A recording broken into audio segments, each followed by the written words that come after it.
How to log people out of your PS4 account. Hi everyone, welcome back to our channel How to Geek. In today's video I will guide you on how you can log people out of your PS4 account, so make sure to watch the video till the end. To log people out of your PS4 account, just open up your browser. It doesn't matter whichever browser you use. Open up your browser and then go to playstation.com and then sign into your PlayStation account. So scroll down and then select your region first of all.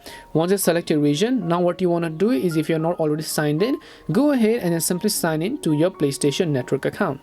Now once you're signed into your PSN account, tap on your profile icon from the top right hand side of the screen, then just go to the option called account settings, as you can see over here. And then once you come to the tab called account settings, you'll come to this type of information where you'll be able to see a bunch of other various options.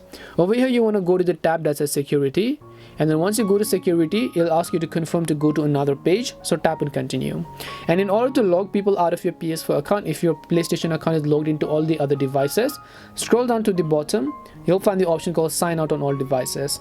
So just tap on the sign out on all devices button. It'll ask you for a confirmation you'll be signed out of apps and services on all devices that you've signed in with this account. So just tap and continue, and even including you will also be signed out of your own PlayStation account, so you have to go ahead and re-log in back again. And this is how you can log people out of your PS4 account. We hope the video was really helpful, and if it did help you, then make sure to leave a like and subscribe to the channel. If you have got any more questions, feel free to also leave them down. Thank you very much for watching till the end, and see you in the next video.